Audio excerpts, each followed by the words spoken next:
You're never gonna see this on any mainstream news. This ain't what you want, this is what you need. Can't never forget. Yeah, they made us slaves, hung our kids from trees. I never forget. Nooses on our neck, whipped us till we bleed. And they gotta get it. Hey man, call it Galatians 3:13. Woo. You're now tuned in to Precept Upon Precept. Crew so strange.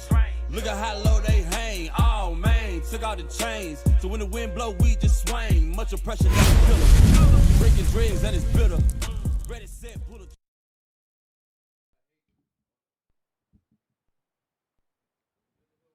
We are not a hate group. We are not affiliated with any other Israelite group.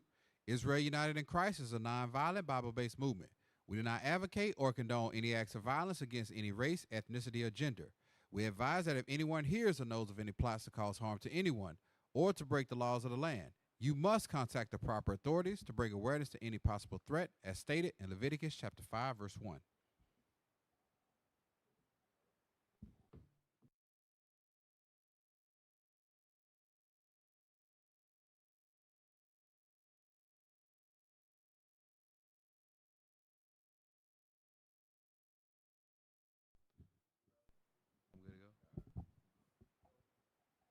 Hey, Shalom Israel. Welcome to another edition of Precept Upon Precept. We are your hosts. My name is Captain Shem. Officer Micah. Officer Yasa. Officer Mikael. And tonight we have a very show that is very, what's the word I'm looking for? Up to date, all right? So like we do every week, I want to plug Booster Club real quick. There you go. Shout out to Deacon Malachi, always does that. Booster Club. Right now, we have missions going on right now throughout the year, not just Passover, throughout the year. We got so many missions, I really don't even know what number we're at. It's ridiculously high.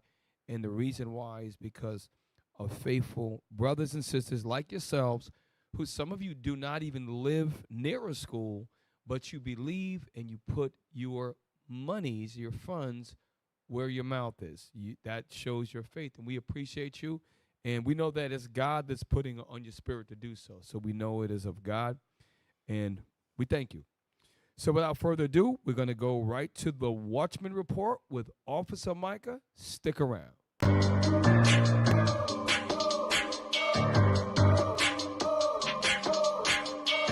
are now flying.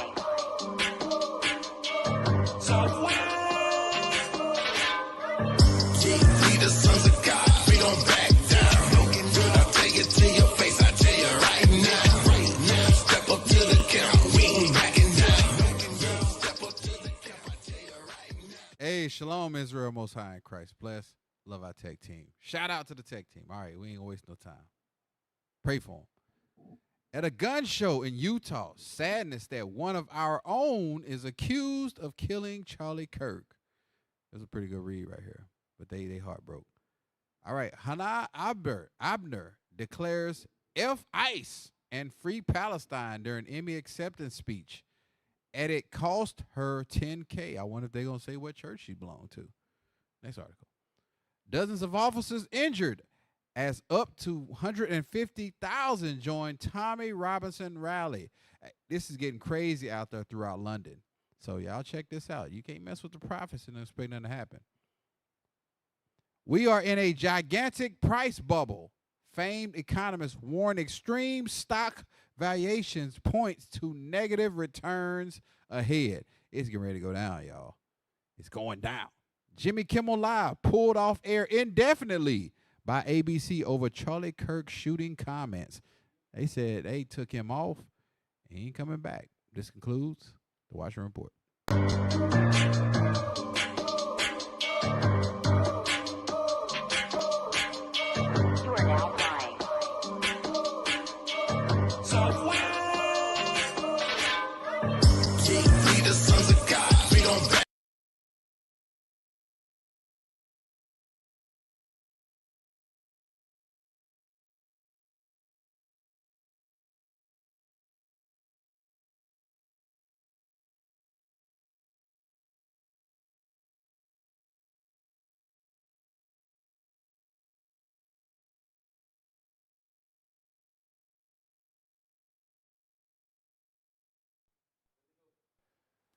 All right, Israel. Welcome back. Precept upon precept. Late show Thursday. Can they hear us? Okay. So we have the thumbnail. Let's get into it. Israeli rogue state unites the Ishmaelites. As you can see, we have a figure that represents Netanyahu with the Israeli flag draped over his shoulders, staring down the United Arab Front, the Ishmaelites. And as you can see with this moving thumbnail, the map is cracking as he walks and he falls into the cracking map, showing Israel's imminent destruction.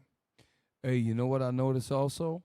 If you look the way they did the lightning and you see how they have their hands are lit up and they're united and their position is not one of subservience. How they're standing, it's like judgment. Get me Genesis 16. AI is incredible. You know, we're coming. That's why I shout out the tech team, all of the tech team at IUIC. Men are stepping their games up, as they should. We have to evolve. Bishop Yawasop always says, when you're not progressing, you're stagnated. You could be doing the same thing. If you're not moving forward, you're stagnating. If you're stagnating, you're not growing. Okay? So get me Genesis 16. This is the book of Genesis, chapter 16 and verse 12. And he will be a wild man. His hand will be against every man, and every man's hands against him. Hey, real quick, go to verse 11. I'm going to show you something. This is heavy. See if we get this. Read Verse 11.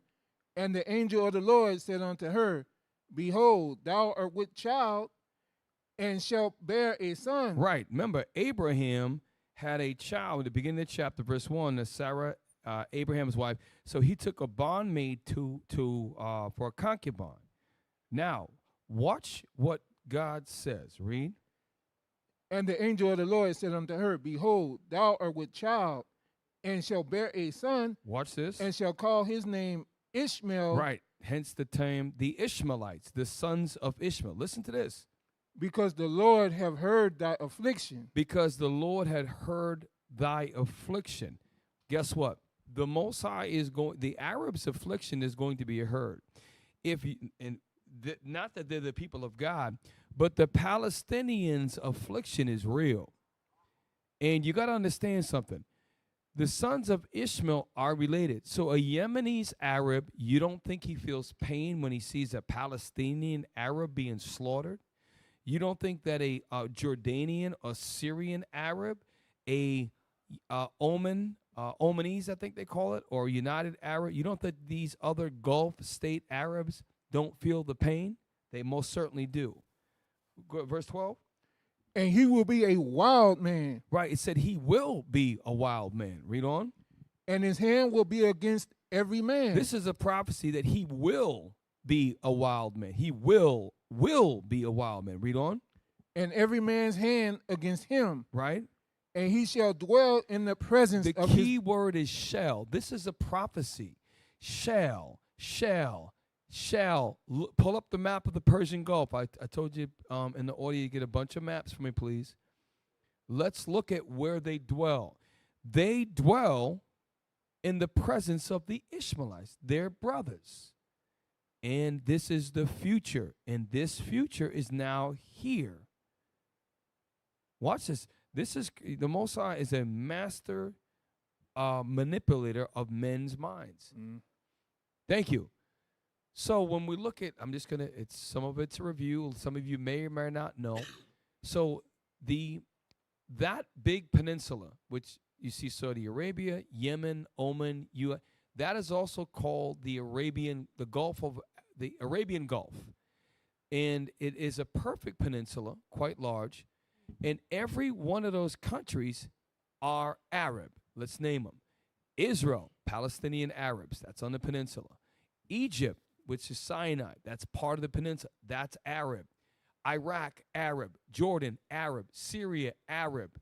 Kuwait, which was always part of Iraq, Arab. Saudi Arabia, the name's in it, Arabia. United Arab, Arabs. Qatar, Arabs. Oman, Arabs, okay? Yemen, Arabs, and even more, even so. In Iran, they have some Arabs that are in Iran, even though those are the Carmanians. But all of those are where the prophecy, Moses let us know that this is where Ishmael would be. And the whole thing is, and obviously Yas was talking about it earlier, is that before 1948, that was a vast majority Arab state. Okay, obviously, millennial before that, the real Israelites were there. So that's just a quick reminder about these are the Ishmaelites. Okay, I don't want number one, but I want number two. Number one goes into Venezuela. I don't want to touch that right away.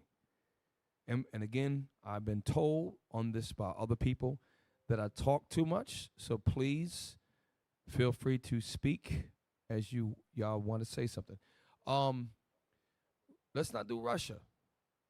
Let's do the next one. Maybe it's 3. I don't know. Yeah, I'm sorry. Yeah, that's it right there. So, what is going to make the Arab? Here's the thing, because the Palestinians are generally a poor people, but the people from Qatar, they're not poor at all. Okay, so what it is I think they realize, well, the Palestinians are a bunch of poor Arabs, but once you start touching them rich Arabs, now they want to come together. Watch this. Israel burning the ground in Gaza City assault, thousands flee. Okay. I think it's a video, right? No? Yes. So this, remember when they told them to go south? We covered in the show. They went south and they bombed them. And then they said to go north and then they bombed them. Now they're sandwiching them and they're compressing them from the south and the north, and they're compressing them together. Look at this. Another exodus for Palestinians. But there's no promised land, just more displacement, more bombing, and more death. This man lost his wife. There's no life after her. Oh God, take me with her. She's gone and left me alone. Take me with you. Oh, Abdullah, take me with you. Pause real quick. Please look up the word Nakbar or Nakbad, because that was what they did in 48, and this is what's going on right now, probably to a greater extent. Look that up. Have that ready when the video stops, please. You can play the video. I'll look for it on the side. The Israeli military is expanding its offensive on Gaza City, calling it a combat zone. But to Palestinians, that means nothing. They've seen every part of this narrow strip bombed over the last 20 months. While many flee, others are being pulled from under the rubble. Hospitals are overwhelmed. Dirt and shock cover the faces of patients, holding hands, Pause the only real quick. comfort they It's have prophetic. left. It's prophetic. Go back to Genesis 16:12. Tell me that Ishmael not being afflicted. Think about it. And he shall hear. That happened with Hagar back then. It's going to happen again, and that's why the whole thing the Lord got set up. Now, those are not God's chosen people. Now, some of the Afro-Palestinians are God's people. Get Genesis 16, verse 12. We're going to read 12 again, and I want to read the Nakba. This is the book of Genesis, chapter 16 and verse 12. Y'all at home understand that God is a master, and he creates things for us to see. Read. And he will be a wild man, and his hands will be against every man, Right. and every man's hands against him. Right. And that's why you have suicide bombing. Allah Akbar before they go boom. Read. That's it? Okay. Because, and he shall dwell in the presence of all his brethren. That's the point. He shall dwell in the presence of all his brethren. In verse 11, I think what it was, he said, and he heard Ishmael's affliction.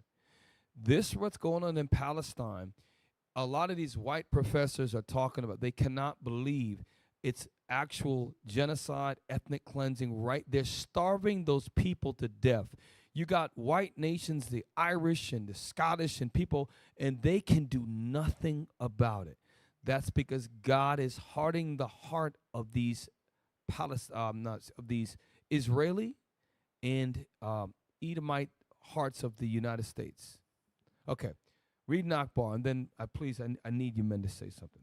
The Nakbar, meaning catastrophe in Arabic, refers to the mass displacement of Palestinians during the 1948 Arab-Israeli War. So, Cap, yes, one sir. thing that's going on is the Israelis and dug a hole where they have to genocide all of the people around them, because in the future their grandchildren and children's children's children will have to face those people. So they know that what they've done will not end today. These wars have gone on since 1948. They've tried to eliminate all of the Palestinians, and their whole plan is not just to eliminate the Palestinians, but all the Arab nations that's around them. Even Egypt, all of those, they want to eliminate them. So that's why you see such fierce fighting. Now they're going to go door to door. They're trying to do a complete elimination of all the people. The problem is those Arabs have already spread throughout the Middle East. They're not just at that area anymore. So their children going to come back and avenge the loss of their people. That's why they don't feel any mercy when they starve Palestinian 12-year-olds. They don't have no mercy. No mercy. They have no mercy. And God is allowing that to happen. Real quick, again, chime in as y'all want to. Look at number 11. Jump to 11 because this happened, it was either 12 or 14 hours ago. Not just the Gaza, that they're bombing the country to the north, which is Lebanon. They've been bombing. They had a war with the doggone, what the hell are they called? Hezbollah. Thank you. Read that. Lebanon PM Solomon slams Israel after fresh attack on southern Lebanon. So that's Prime Minister Salam. Okay, slams Israel after fresh attacks. That means, what is the date on that? We see the date on that? I think that's today. September 18th? So these Israelis are attacking Lebanon again today. But they had a ceasefire, a peace agreement. They made a peace agreement. That they did the peace agreement long enough for them to get more resupply rockets and munitions in. That's what that was. Like, hold on, we need more bombs. And I know that one of the issues with the Arab nations is a lot of them are strung out on the fact that they use the Western world's equipment, the military equipment, to fight amongst themselves, right? Like Saudi Arabia, they get their equipment from the United States and Britain, all of those places. So they don't dare step up to fight Israel off because they all are on that nipple of the Western world. It's like you say, they all use Western technology and Western weaponry, but they were all called freedom fighters in the late 70s and 80s when the United States was giving them all of this, and now all of a sudden they're terrorists because they no longer fit the agenda of the United States. Remember, Saddam Hussein was the U.S.'s trooper. They supported him because Saddam Hussein kept the Iranians at bay. There's a Delta Force operator named John McCain. I forget what what the hell is his name? Anyways, he's all over YouTube, and he talks about that the stupidest thing that they did is to kill Saddam, because Saddam created a balance in the Middle East, the destabilization that they needed. And remember, China, we covered about a year ago, China fostered the first peaceful interaction between Iran and Iraq. And that was done, they opened up the embassies in their country again. Okay, so all of this is coming full circle. What we're going to show a video now is in Lebanon today, the Israelis attacked, I'm not sure it was Beirut or not, they attacked Lebanon. We're going to show you today, okay? Well, turning to some breaking news at the moment, it is the Israeli armed forces once again making headlines here. And what it really is that they have begun bombing positions in southern Lebanon shortly after issuing forced evacuation orders for residents there. As plumes of smoke can be seen over homes, Lebanon's prime minister is calling for maximum pressure on Israel to stop its attacks. Israel has kept up its strikes on southern Lebanon despite a ceasefire which was signed in November. Zaina Khoda joins us live from Beirut. And Zaina, it was not very much noticed, this evacuation order. I only saw it about, an hour ago, if not much less than that. And suddenly these bombs have started falling.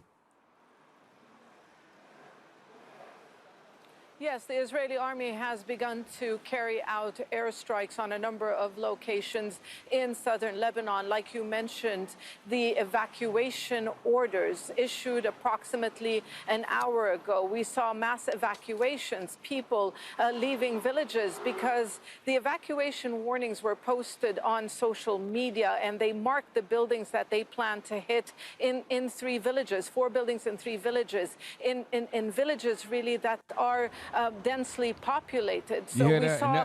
That's what got me. When they said villages, you think of villages like 16 houses.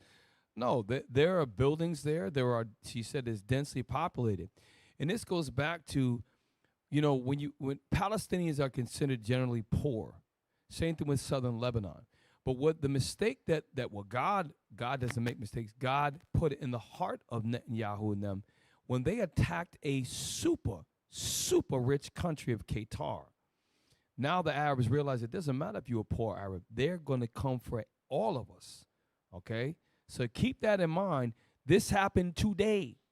What Officer Solomon had posted a couple articles. This last week they've been bombing and killing every day in succession in Gaza. And Cap. Yes, sir. The methodology that the Israelis are using is the same methodology that was used here in America against the native people.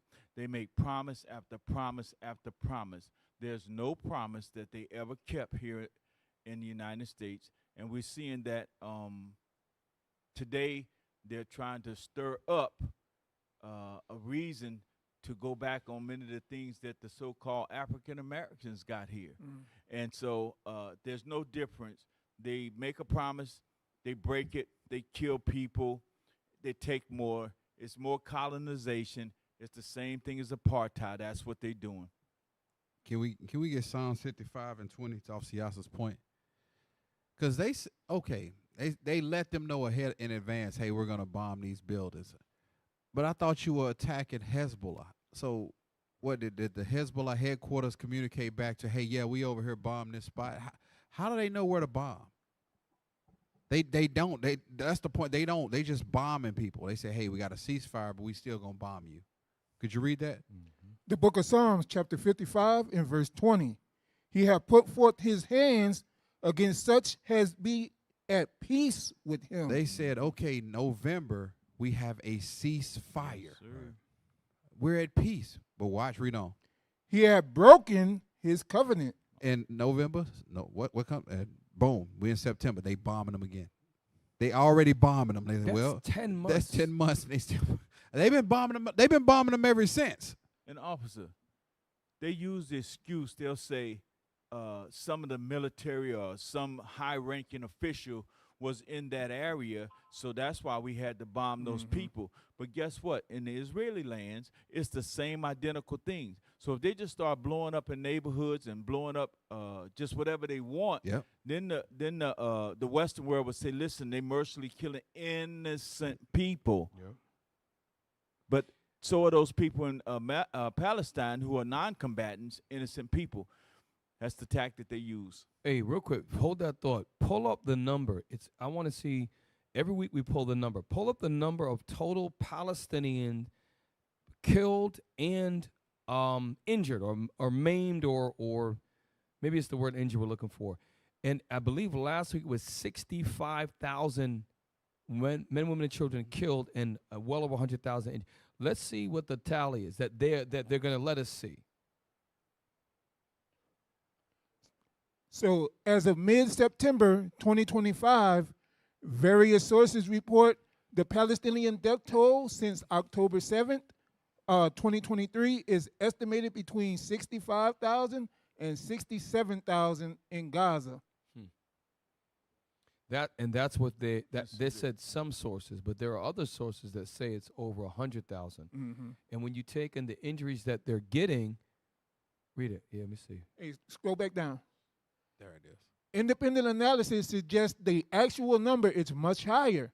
A study cited by DW in July 2025 indicated the actual count of violent deaths in Gaza as of early 2025 was 40% higher than reported figures, putting the toll closer to 75,200 by January 5th, 2025. You know what's crazy? If right now the Israelis would say, okay, we're going to stop fighting, the Arabs are willing to settle and get along with them where they at.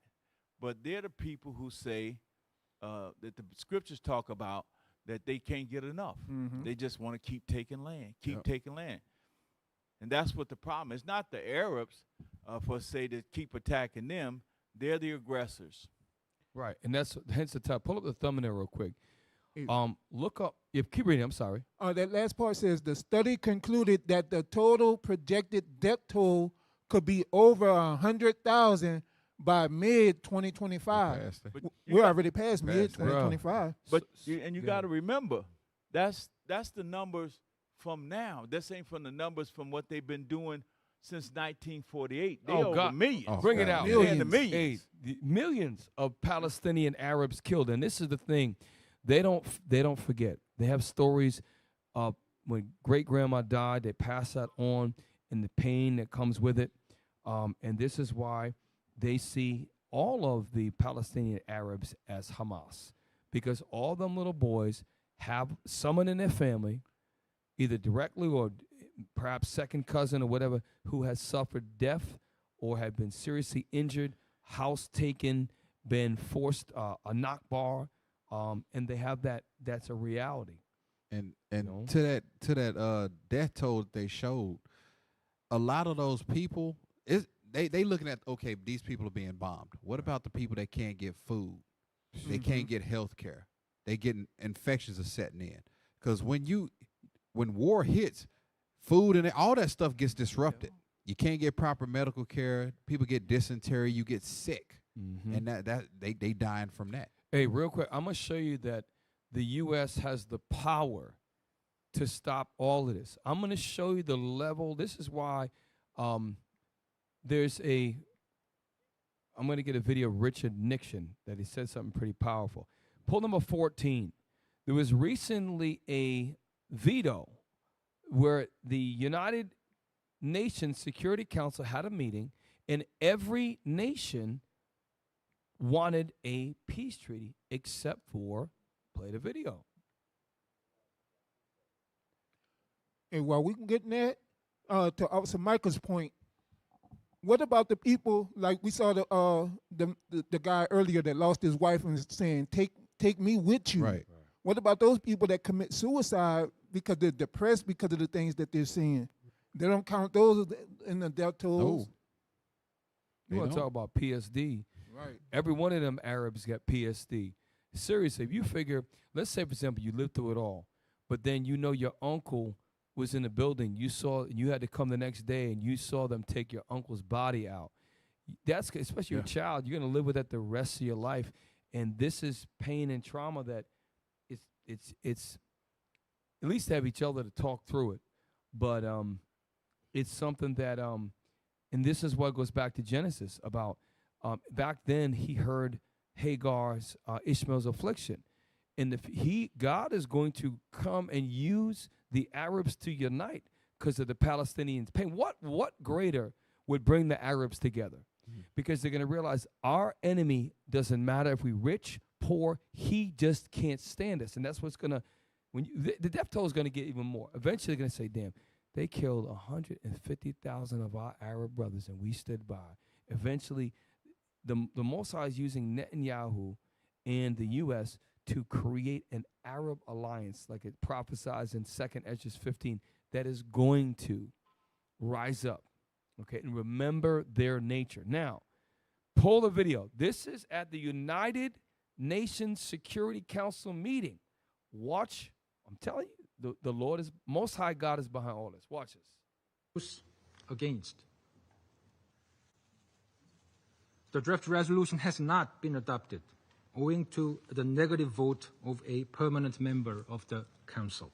The United States rejects this unacceptable resolution. It is beyond time that Hamas release every single hostage now and surrender immediately. The United States will continue to work with its partners to bring an end to this horrific conflict for the sake of the people of Gaza, who deserve a future free from Hamas. U.S. opposition to this resolution will come as no surprise. I'm sorry. Let me ask a question. I want to know, is there any documentation of how many Hamas killed Palestinian civilians? Because that's a slick way to get what you want and never have an opportunity to end the war, because you keep saying you creep putting on Hamas and Hamas in general. Like the 100,000 people that's projected by mid-September you killed through those 5,000 bombs. Israel doesn't manufacture those bombs.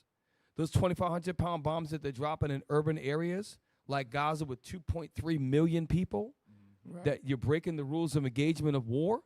5,000-pound bombs being dropped near hospitals. So Esau run the world, everything. He could stop it. That one veto shut it down. Or everybody else voted for a what it was, a resolution, a peace, something.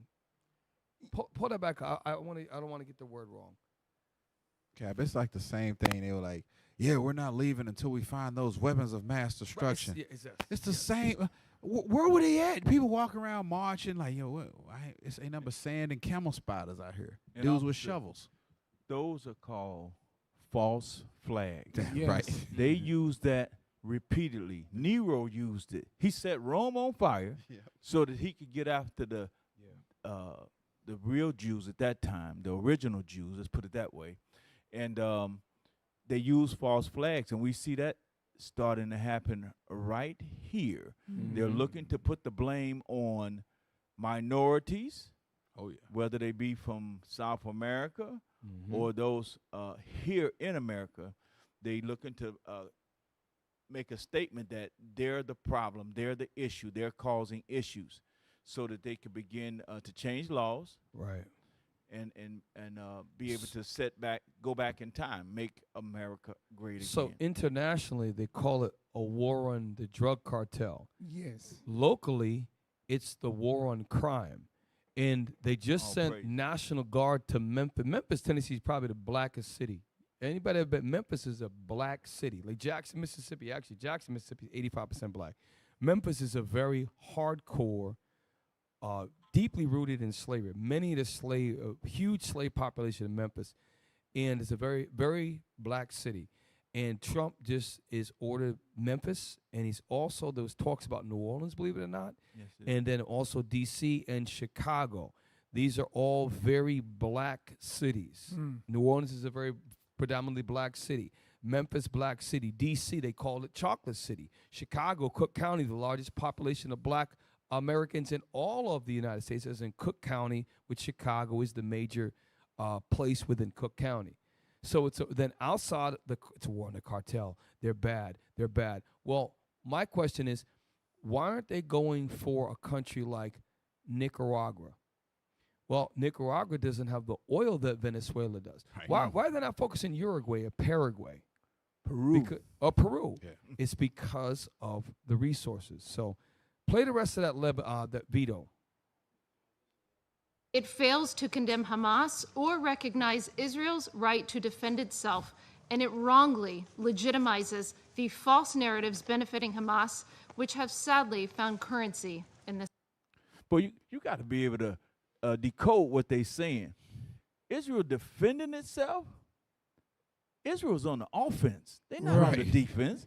They're out there attacking people every day in every direction. So this is what's mind-boggling for me, right?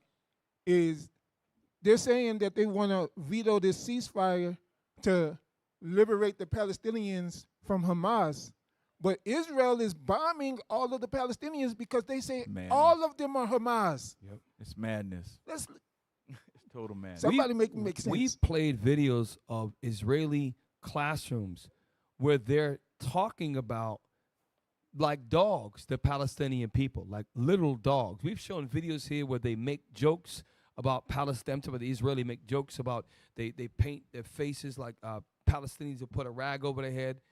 The general consensus about Palestinian Arabs that we've shown on the show is that they despise them, and it represented in their leaders as well. Is that in on that? Okay, so before I want to get to McGregor after the break. So this is the reason why they are able to bomb everybody. How could a country that's that small have that much power, like Officer says, to bomb everybody? It's because they have the backing of their big brother, the United States of America. And actually, they control their big brother. And I'm going to prove it to you, number 10, Richard Nixon.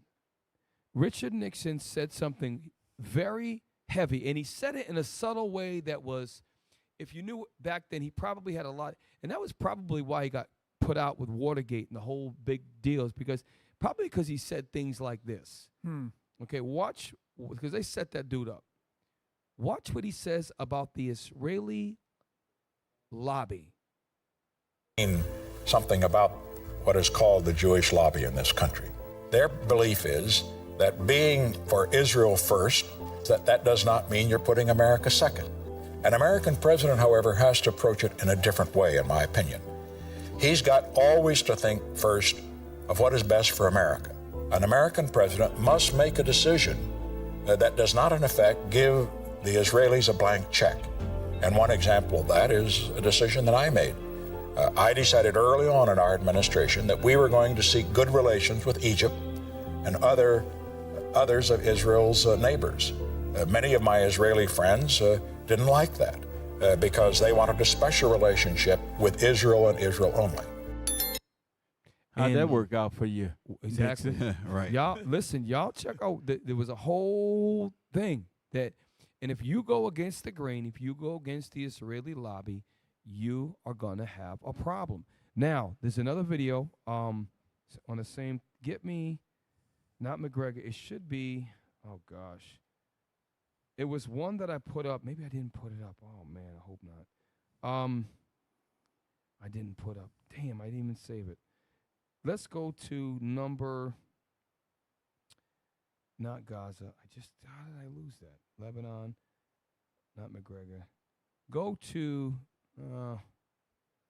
somebody say something real quick. Well, what Nixon was just saying about the Jewish lobby here in America and doing what's best for America and making these decisions, right?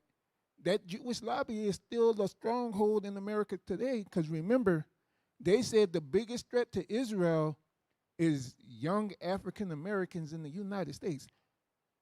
How? How could that be? How? Unless you understand something about these young so-called African Americans and what we're bringing out tonight with this book.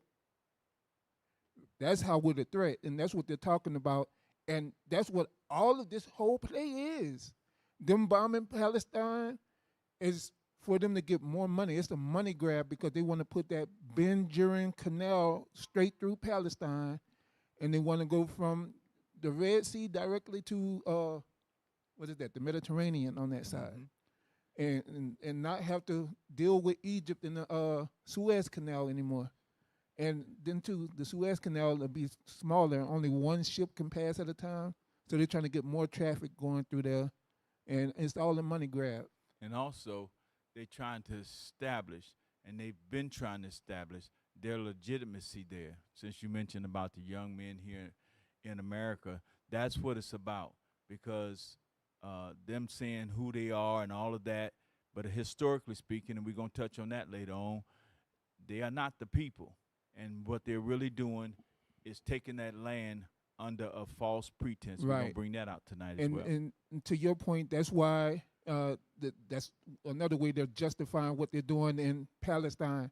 Remember, Netanyahu called those Palestinians, those Arabs, Amalek. But that's the whole thing. Esau, Amalek, is going to act like they're not Amalek in order to hide who they truly are. So they're putting that Amalek label on Ishmael and is bombing them because they're trying to eradicate them, like the scripture said they was supposed to. We were supposed to, not them. So I pulled up a video of the professor that we played last week. He was on Judge. This is a professor of political science, and he's an expert on Israel and how they influence the people in their region.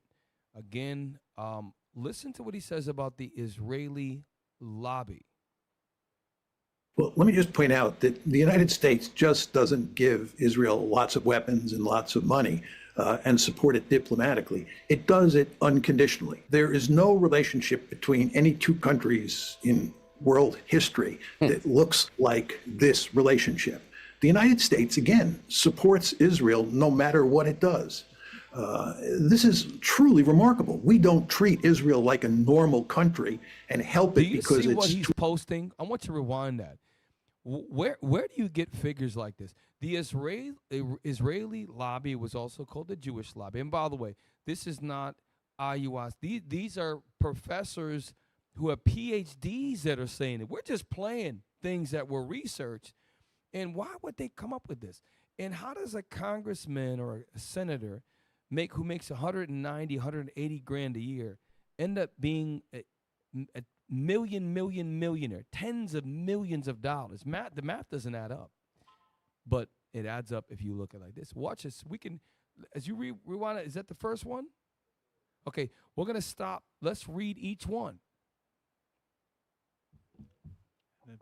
Adam Schiff, U.S.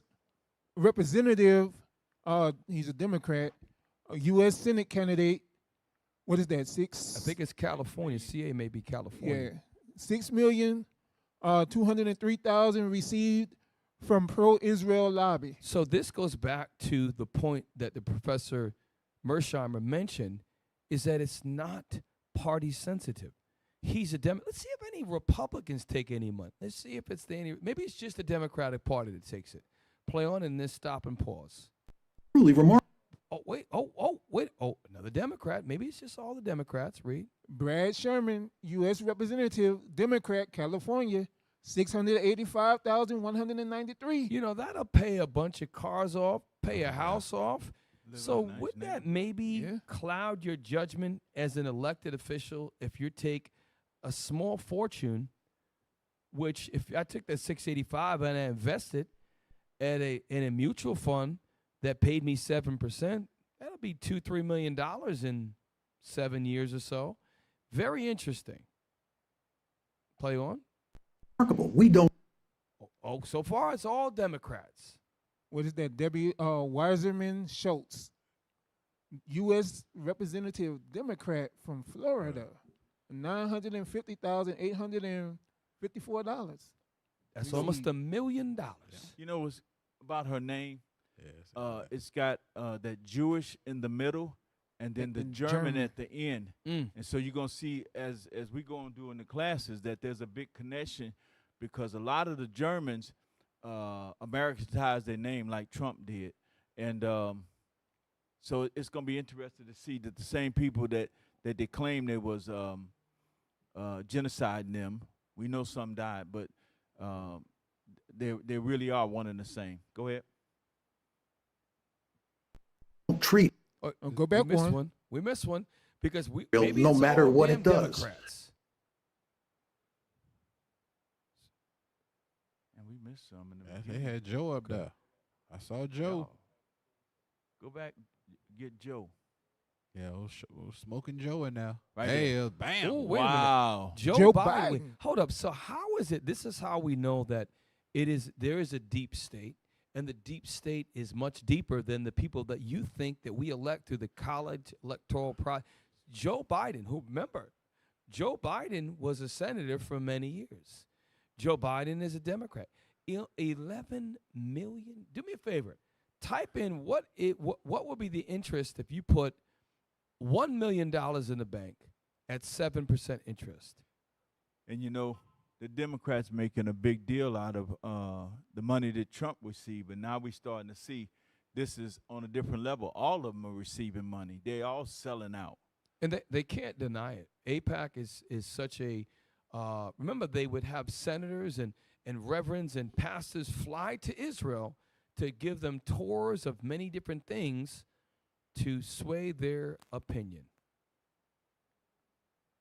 Look at that. So if you put $1 million in the bank at 7%, you make 70, simple math. So imagine the interest alone that Joe Biden made on the money that the Israeli lobby has paid him over the years. $11 million is, you could live off the 70 grand, you could live off the interest of $1 million. Nice. Pretty nice. Pretty nice. Yeah. Plus, he still got his regular salary. So showing you the power of this Israeli lobby. Play on. Pause quick. This is. Go back. Get Hillary. Oh, Hillary in there. I know it's hard. Hillary Clinton. Wow. Over $4 million. The pro-Israel. Now, these so far they are all Democrats. But I think you're going to find out that there are many noteworthy and notable Republicans. Pause quick. Chuck Schumer, another famous Democrat. Chuck didn't get anywhere near Hillary, but 1.72, that's enough to retire off. Oh, yeah. Chuck Schumer. So, again, remember it says that that they are a serpent, right? They're a multi-headed serpent. Yes, sir. They got the same body, they have the same spirit. Just one party is a little bit more different with their thought process, but they're all being paid by the same hand. Next one. Oh, another Democrat. Yeah, $6 million. We read him earlier. Adam, Okay. Shift over $6 million. That's right. Right there. Jared, okay. Makowski, or Moskowitz, okay, which is Polish, over 300,000 received. But that wits at the end, Yeah, ultimately, that Polish, goes back to German. that German origin, yeah. Oh, see, this is Wow. Ted Cruz. Cruz. He's Republican. Good old Ted Cruz. And Ted Cruz, I want to say he's Cuban. His father's, he has a story of a Cuban immigrant parents, and he overcame and became a great, did his bootstraps up. So Ted Cruz, Republican, almost $1.5 million. Spaniard. Father it very well might be Esau. Just showing you that it's, y'all got to really, what do you think just people just throw this up to, this is a real force. And here's the thing, it is of God. How else are you going to get Jeremiah 50? We go over it every class. How else are you going to have the least of the flock draw the biggest of the flock, the United States of America? How are you going to do this? God has to do these things. God is behind all this. Read. The book of Jeremiah, chapter 50 and verse 45. Okay. Therefore hear ye the counsel of the Lord, that he had taken against Babylon, and his purposes that he had purposed against the land of the Chaldees. Right, that's Babylon. Read. Surely the least of the flock. That's talking about the Israelis, or the Jewish man that lives in Israel. And this is prophecy. And as we go on later on, you're going to find out that they realize, wow, there's nothing we can do to change. And they're going to understand that this is ordained, that we must come together. I'm talking about the Arabs. Read on. Surely the least of the flock shall draw them out. Surely he shall make their habitation desolate with them. Right. So that shows you that this is prophetic. Now, when we go into break. All right, so this is what we're going to do. We're going to go to break. We're going to have, Osias, you got your book review? Awesome. Come back. Osias is going to get into his book review. Y'all know y'all look forward to that. And then we're going to do the second part of the show. We have I got a timestamp from Colonel McGregor. He really breaks down certain aspects for tonight's show, and then we will be back. So y'all stick around. Don't go anywhere. Shalom. I got the power. Come on. And the whole world in my hand. You want this power. My hand is warm. I got the power. Come on. And the whole world in my hand. You want this power.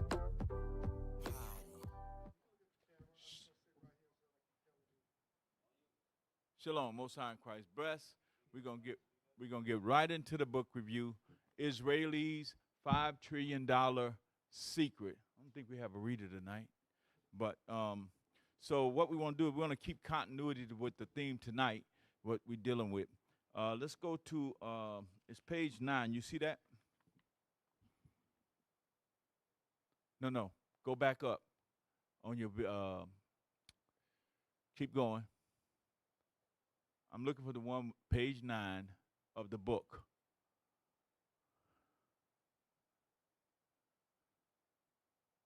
Give us just a second.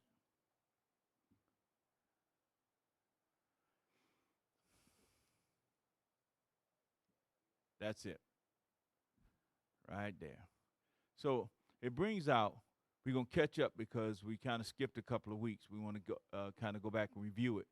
It said, United Nations must take into consideration that the Zionists consist almost entirely of Eastern European Yiddish-speaking Jews, Khazars, origins or immigrants who have gone to live in other countries where they have never become loyal citizens, okay? So what we want to kind of get to the point of tonight is the fact that the reason that we have that turmoil in the Middle East is not because the Jews believe the Bible and the Palestinians believe the Quran or they're Muslims. Actually, it has to deal with resource, and that's what this book brings out. This $5 trillion secret. What is going on is positional, geographical positioning. That's why we're helping them fight. So now we want to get to the part. Well, let me read down here where it says, the $5 trillion chemical and mineral wealth of the Dead Sea is the real reason why the Zionists wish to make Palestine into a Jewish state. This is Freeman's emphasis, and this is the writer saying that. A little notice, if any, has taken of what is the underlying cause of the present situation in Palestine. It is incorrectly supposed that the existing situation results from the question whether the Arabs or Jewish community is to be preponderated numerically in the country. The real entirely appreciated in Palestine is the reason calls for more careful consideration than any other fact in connection with the entire Palestinian problem. So what's really going on over there is geographical, and it has to deal with resources. Being in the Middle East, it gives the Western world a foot in all of that oil and stuff over there. That's what we see, all of the going back and forth of fighting the different nations. It's about resources. Now, let's go to the first one I sent tonight. So I have to read over here. The British mandate refers to, and this is how it begins. The British mandate refers to the mandate for Palestine. A League of Nations granted authority to Britain to administer the territory of Palestine, Transjordan, after World War I, replacing the defeated Ottoman Empire. So the Ottoman Empire was pushed out of that land. The British used the Palestinians to help push them out. And there were some promises made to the Palestinians as well as to the Jewish people about them both being in the land, and that the British were going to make sure that the Palestinians were protected. British was tasked with preparing the land for self-government, that's self-government by the Palestinians. The Balfour Declaration, which supposed a Jewish national home, while also safeguarding the rights of the Arab population. Scroll down a little bit. Go up a little bit more.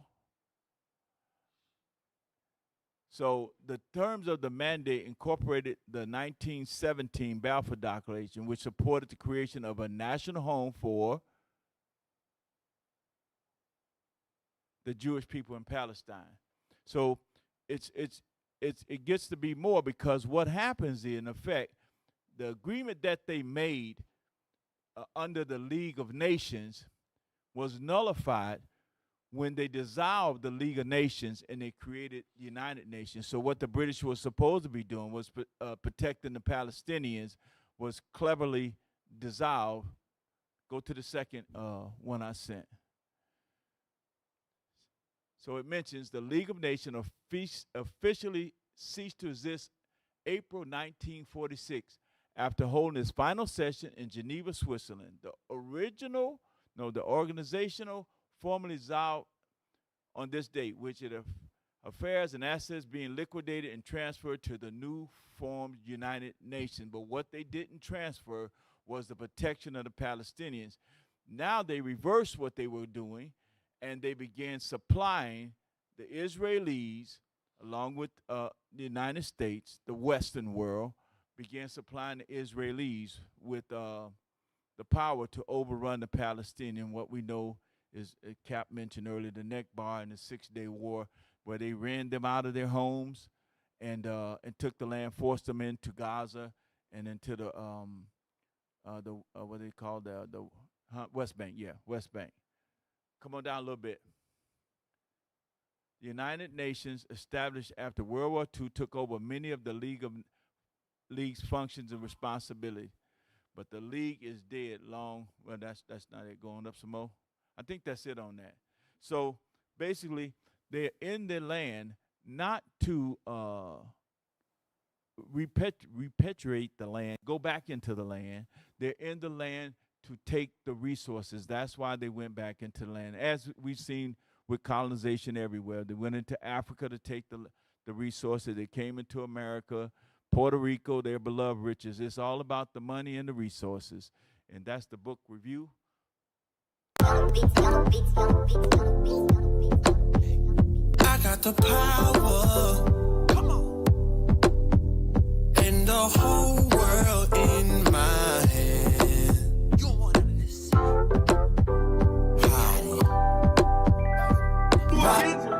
Hey, Shalom Israel. Most High in Christ bless. Why do you subscribe? IUIC New Orleans, subscribe.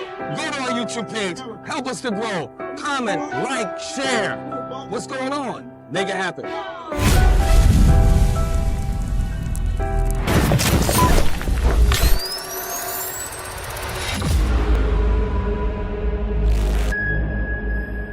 We are living in a cycle. It's being repeated over and over and over again. I don't know how we in 2025, we still talking about colors. This is crazy. We are not going to get out of this situation unless we repent.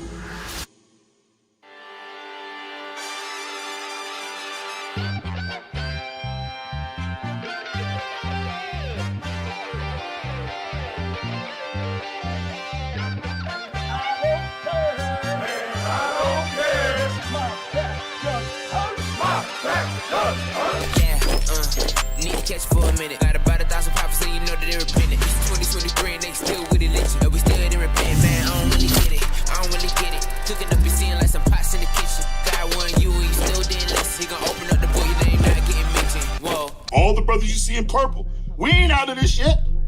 We don't come to you like, oh man, we gotta figure it out, man. It's a wrap. We got this. We good. No. We gotta continually reform the way that we think, and we got to continually fight off the damn devil so that we don't fall back into our old ways. Y'all understand that?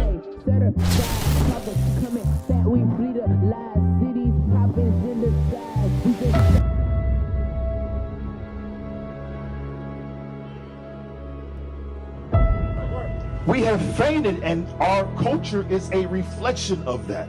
Everything that we do as a people somehow involves going against the laws of God. Why? How do we fall so far away?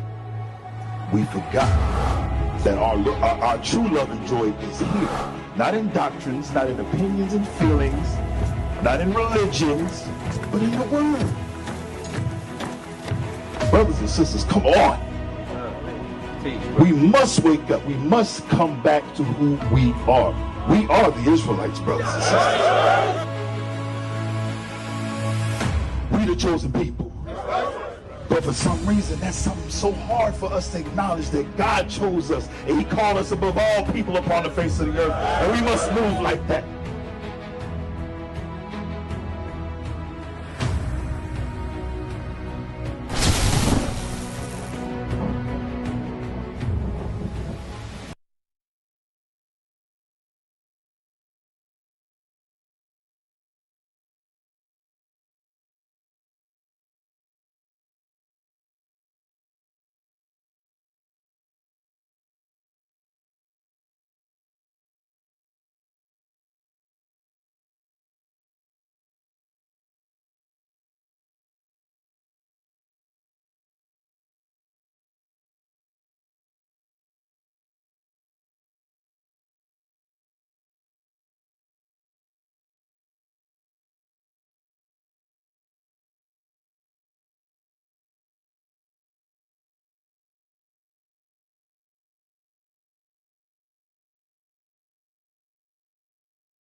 All right, Shalom, Israel. Welcome back. Welcome back.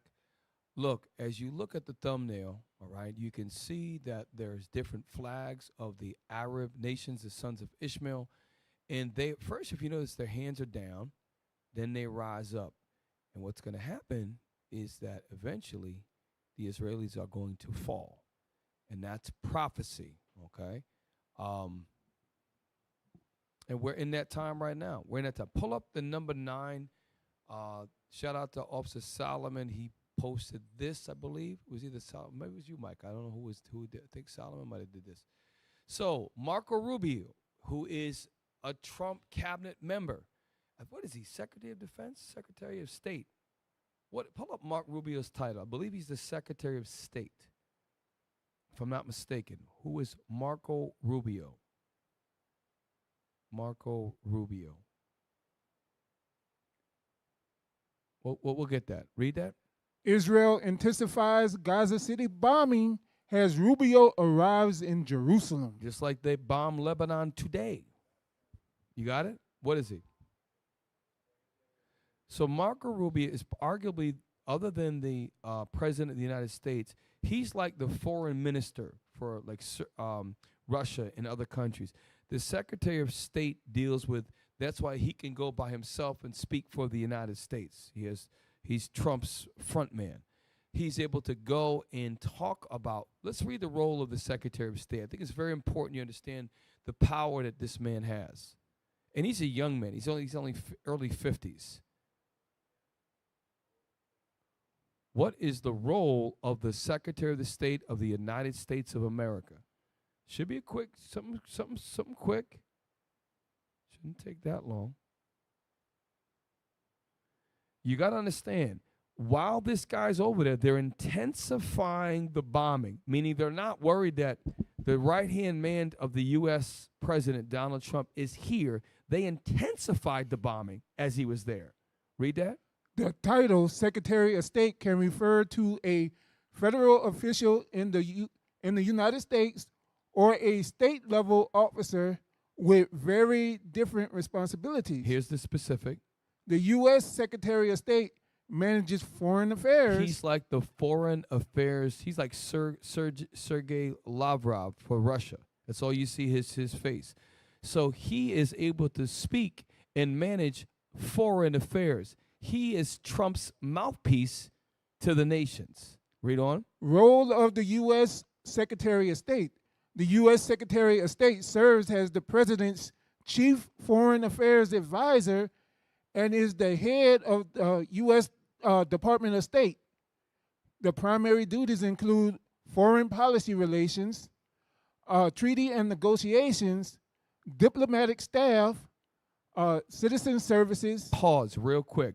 Type in, this just came out this week. I believe Marco Rubio wants to make it so that he can revoke a U.S. citizen's passport if you criticize Israel. Type that in. I couldn't believe it. They're trying to bring it to law. They passed the bill. It's got to pass through the legal process.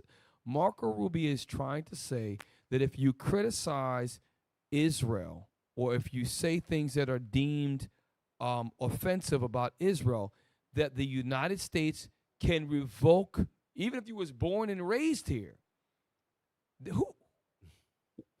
Let's make it a little bit more plain. Let's choose any other country outside. For example, let's choose Poland. Can you imagine any other country that if you criticize Poland, they could take your U.S. passport away from you? Watch this. We got to find this, man. I read it this week and I should have saved it. Oh, gosh. You could say Marco Rubio. Israel. Right. Criticize. Right. Allow. Yes. Right there, bro. The Guardian. This is one of the ones. So, listen to this. This is, now, I want to see the date. I believe it was within the last 5 to 7 days, maybe sooner. It was September 16th. 2 days ago. The fact that, listen, it hasn't passed yet. The fact that this idea is actually being entertained is amazing. It shows you the power of God. It's going to get so bad that literally they're going to make up what they want to take away your right to travel outside the country. Can you really think about the power that the Israeli lobby has? You think the U.S., you think these people in Montana and Idaho and Maine want this? Are you kidding me? Listen, we don't control this country. Cap, this is part of them trying to establish their vision that Israel are the people of God. Mm-hmm. They're trying to push that. Big facts. So this just came to me. I should have posted. Listen, y'all at home, while y'all, and don't get me wrong, everybody in the news is talking about the death of the famous Republican commentator Charlie Kirk. And, murder is wrong. You know what I mean? People in this country should be able to speak freely. But we're realizing that there's something behind that. And a lot of Esau is realizing that they're not in control of their own country. And again, we pulled up earlier, Joe Biden, $11 million from the Jewish lobby. Hillary Clinton, over $4 million. Other officials, hundreds of thousands of dollars, both from the Democrats and the Republican side of the House. Really think, the party rather. Read. GOP bill to empower Marco Rubio to revoke passports draws public backlash. That's why when you pulled up the AR, do me a favor, pull up the AR overview again for the roles of the Secretary of State. Remember, he's the foreign advisor for the United States president. He also has home duties as well. So again, the roles of the U.S. Secretary of State, foreign policy relations, treaties and negotiations, diplomatic staff, citizen services. Stop right there. As a U.S. citizen, I'm not talking about green card. I'm not talking about a visa or pass. I'm talking about a citizen, meaning you were born in this country, sons or daughters of slave. You could be a Polish immigrant. Your grandfather came here 60 years ago. You could be a Native American. Well, actually, I think they have certain rights that because of the reservation, but I wouldn't doubt they change that tomorrow. But you have all these services. One of the major services is getting a right to travel outside of the United States. Can you believe it? Look, it says it right there. Issues passports to U.S. citizens and ensures the protection of U.S. citizens' property and interest abroad. Interest abroad. Interest. If you were to substitute the land of Israel for any other country, Australia, I think Australia is horrible. it's absurd to think that you would speak and give your opinion about something and they could take your passport away. That shows you how much power the Israeli government has over this country. You can't make it up.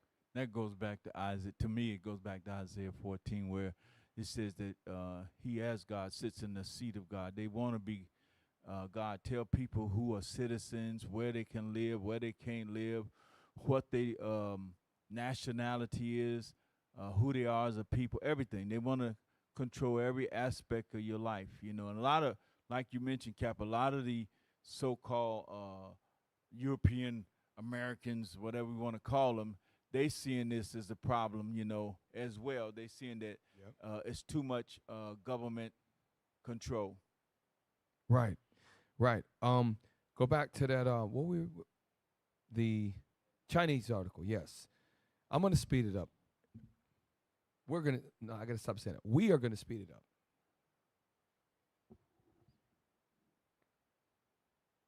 I know it may have some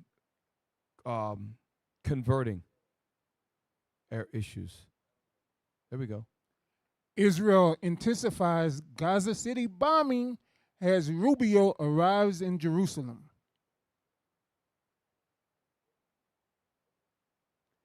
Israeli forces destroyed at least 30 residential buildings. That's in an urban area. Gaza is a major city of over 2 million people. They're bombing and breaking rules of war, and as it relates to dropping bombs in targeted areas. They're blowing up residential buildings, not military targets, not comm towers. They're blowing up residential buildings. Read on.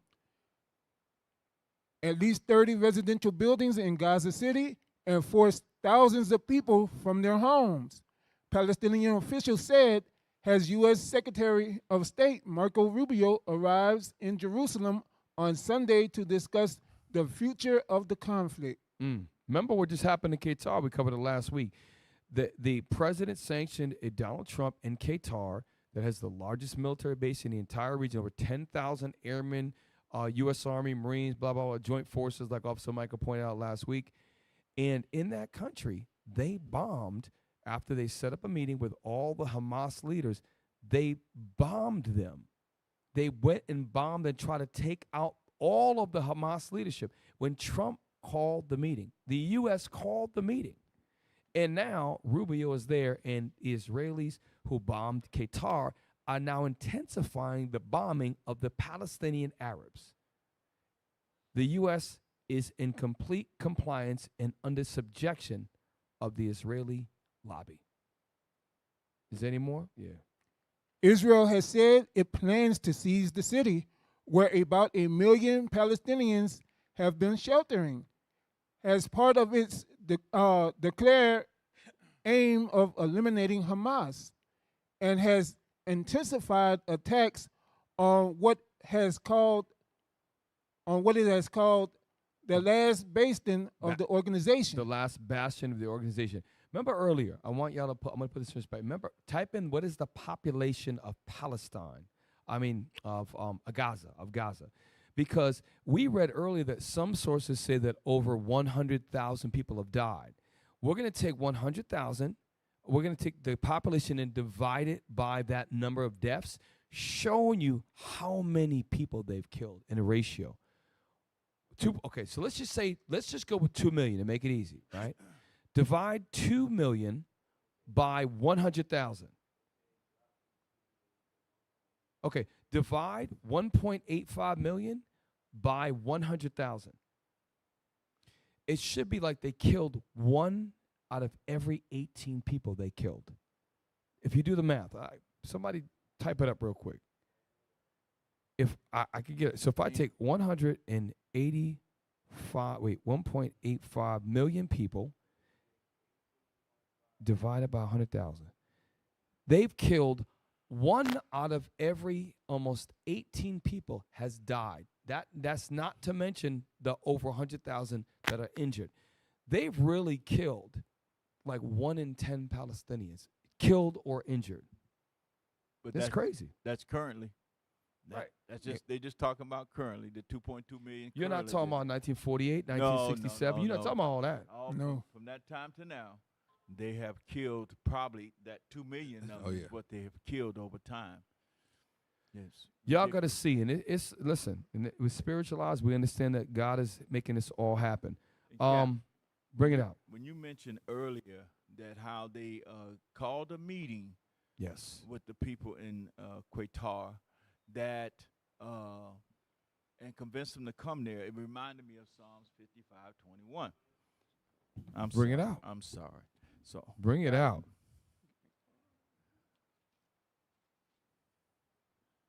And like obviously, as I said, it's all as we go through the show. You know, in the world, you got a lot of people that are activists and movie stars that are standing up for Palestine. We know that yes, people dying is horrible to see what's going on. This imagery of one show we showed the father. It was an Instagram video or it was a TikTok video that it didn't get censored yet, and it passed through, and people saved the video. A father taking his child, I don't know the gender, and piecing the arm, the head, piecing like a puzzle. It was horrible. And social media is making war much more accessible. Like during Hiroshima and Nagasaki, even during World War, even during the Korean War and the Vietnam War, they did not have the social media capacity that we have today. They're able to stream stuff. They got 5G, they got 4G LTE over there in the Middle East as well. We're able to see these things real time, and it's absolutely amazing. God is allowing all this to happen. We should never be surprised. Okay? You got your scripture? Yes, sir. This is the book of Psalms, chapter 55 and verse 21. The words of his mouth were smoother than butter, but war was in his heart. His words were softer than oil, yet they drawn swords. Drawn out swords. So that's what we're seeing, but not just over in the Middle East. It's the same thing here. You know, it's always we're trying to do the right thing and be fair to everybody, but it always ends up that the people on the other end are being taken advantage of. It up to the point and including like we're seeing now, we were hearing it's time for a civil war. It's always about that fighting and war. Mm-hmm. Hey, speaking of now, and pull up the thumbnail real quick and get number 5. So recently, after we showed last week about Qatar bombing, right? They called, and we predicted it. They called an emergency Arab summit. So now, as you see here, you've got the rogue Israeli state. That's what he is, right? Netanyahu. And the only reason they have the ability to do anything is because of their big brother, the United States of America, that backs them. That you have a professor of political science, an international scholar, saying there's never been in history a relationship like the relationship with Israel, and never in history. That's because God is going to make prophecy a reality. And these Arabs are seeing, it doesn't matter if I'm a poor Palestinian that grew up in an open concentration camp, like they say, that's what it is, or if I am a rich oil benefiting multi-millionaire with all kind of money and notoriety in Qatar, you are going to be touched by Israel. Under the guise of, we think Hamas is hanging out in one of your buildings. So they went and bombed a sovereign country with the largest military base in the U.S., over 10,000 joint forces there. That is a significant base, okay?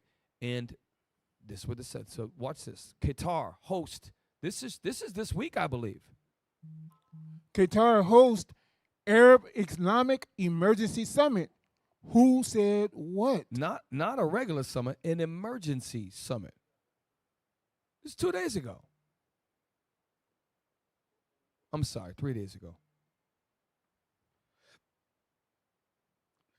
An emergency summit of Arab and Muslim countries held in Doha has declared its solidarity with Qatar and condemned Israel's bombing of Qatar, the Qatari capital, last week. The one thing that the sons of Ishmael share with places like parts of India, Pakistan, Iran, also, Turkey, is that Islam is the religion of the Arabs, but it also is of the Turks and other major areas. So Islam condemns, whether they're Arabic Islamist, Islam, the religion of Islam is against what the Israelis are doing to the Palestinians. So this is not just Arabs meeting, other Muslim countries. That's very important. Because remember, in Second Ezra, the Carmanians are going to also join the Arabs or the dragons of Arabia in battle. So this is very important. And guess what? The Carmanians' religion is not Christianity. It is Islam. Read. The extraordinary joint session between the Arab League and the Organization of Islamic Cooperation gathered nearly 60 member states on Monday. Leaders said the meeting marked a critical moment to deliver a united message following what they described as an unprecedented escalation by Israel. I'm going to show you the greed of the Arabs. This is the greed of the Arabs, right? Because when you killed, so 2 weeks ago, the number was up, let's say it was up to 90,000, right? So 90,000 Palestinian Arabs who are the same race as you, but now they went over the edge because they bombed the building and killed 12 people in Qatar. It shows you that once you start messing with these Arab people's money, and Qatar is a place that you go to, you're rich. Same thing with Dubai. When you hear Abu Dhabi, which is the United Arab Emirates, that's where Andrew Tate and all these rich, powerful stars go to live, where you can leave your door unlocked and you drive a Maserati, you drive all fancy cars. All of that. Now when you start touching these rich Arabs, now it's an outcry. But what about the 65,000 Arabs that died before January 1st of 2025? What about the 10,000? What about the first 10,000 Arab Palestinians that died? What about those? What about the first 500? But a couple of dozen, less than that, die in a bombing. It shows you that they're still divided by class, they're divided by money. But what's going to unite them? It's going to be when everybody realizes that no matter what you do, no matter how you try to kiss Esau rear end, no matter how you try to bow the knee to the Israelis, you're going to be touched. That, through God, using the least of the flock with the power of the U.S., is going to make them all realize we must come together. And that's prophecy that will become our reality. And we're seeing it. This is the beginning of it right here. An emergency Arab summit where other Islamic 60 member states met together this week. Not last show was last Thursday. After our show, this week, they met after the Qatar bombing. We're seeing it right now, y'all. Come on. The Israeli attack targeted senior Hamas leaders who were meeting to discuss a United States-backed ceasefire proposal. At least 6 people were killed in the unprecedented attack. So they call that an unprecedented attack. So it's not 12. It was 6 people that died, which is, look, people dying is wrong. It was a setup. Here's the thing. But what about the 60+ thousand, or some studies say 100,000? Where is the emergency? Why didn't they have an emergency summit after the first 500 Palestinian Arabs were killed? What about after 10,000? What was it after 50,000? That's not an emergency summit reason? I'm showing you these Arabs are divided. When Ezra said that they will remember their nature, they forgot who they are. And eventually God's going to put in the spirit of Netanyahu with the U.S. to do such outlandish things, the Arabs are going to be forced to stand together. And we're seeing it right now. Read on. Which has drawn condemnation from around the world, including Arab and Muslim countries. See that? Read on. Here is what leaders said at the summit. Qatar, my country's capital, was subjected to treacherous attacks targeting a residence housing the families of Hamas leaders and their negotiating delegation. Qatari Emir Sheikh Tamim bin Hamad Al Thani said in his opening speech. Sheikh Tamim added that Israel was not interested in ending the war in Gaza. Right. Otherwise, why would you try to bomb the leaders of Hamas when the U.S. summoned them to meet in Qatar? Think about that. The Israelis do not want any negotiation. If you kill the negotiators, guess what? There's no negotiations to be had. And God is making their spirit do that, just like he did with the ancient Egyptians. Read on. As it was trying to thwart the negotiations. So now look, so just keep in mind, we're going to move on to McGregor. Keep in mind that all of this is happening and God is setting the stage for the prophecies to be fulfilled. Because let's think about it. Let's say after they killed 1,000 Palestinians, if they were to reach some sort of peace accord, right, and they cease fire, everything stops in Israel, then this prophecy would not come to pass. The Arabs would still be divided. Never have, I can't remember a time that they had an emergency Arab summit. This is a big deal. Now, I timestamped this. Again, it goes back to, we're not anti-Semitic. We are the Shemites. We're from Shem, just like Jacob is from Shem, Esau is from Shem, Ishmael is from Shem. Here's the thing. We're going to hear it from two Edomites, and Mr. McGregor, Colonel McGregor, is a former U.S. Army colonel, served as the commander of a tank battalion. Also, he was a leader during Iraq War. He's got combat experience. He was in Trump's office. He was an advisor. Listen to what he has to say about the Israeli situation. Check this out. What's going on in Gaza? The United Nations issued a very detailed report, which our friend and colleague Jeff Sachs has read the entire report. It's about 100 pages long. It details with excruciating and unassailable detail. It recounts in excruciating and unassailable detail the barbaric acts being committed by the IDF and the use of starvation as a means of repressing the populace. Doesn't history teach that some force at some point in time will come in to put a stop to a Holocaust of this magnitude? Well, I think what you're saying is that justice can be delayed, but justice eventually finds its way. I think that's probably true. The problem that we have right now is that we're giving a lot of evidence to the old observation that there is nothing more reliable than a person that can be bought for cold, hard cash. Pause. And what is he talking about? A person that could be bought for cold, hard cash. We talked about the Israeli lobby and showed you figures of Democrats and Republicans. The Israeli lobby has bought the United States of America.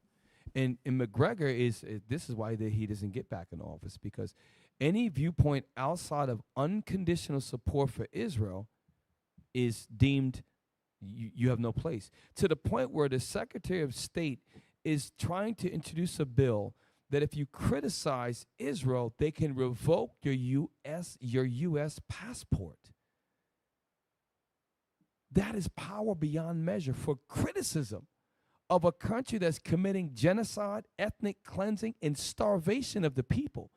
So, matter of fact, in Britain, they arrest people if you say free Palestine. They're arresting people if you say certain words about arresting Caucasians in the street. If they stand up and they say there's certain catchphrases they say about Palestine, they say it's insightful. The power that they have is amazing, and that power is given through God to raise up, to create a world war at the end of times. All this is for our deliverance. And that's why, y'all, when we go through our things, I know we all, in this room, we all going through something right now. Everybody at home, you're going through something, whether it be bills, medical problems, you got people afflicted in your family, you got problems at your job. All these things that we go through is something that is, it is worthy that we go through these things, because if everything was IRE, we would not be in pain and labor. We have to be in pain and labor, and we will be delivered there. Put replay on, I'm sorry. I know I'm supposed to be looking at that camera. I know.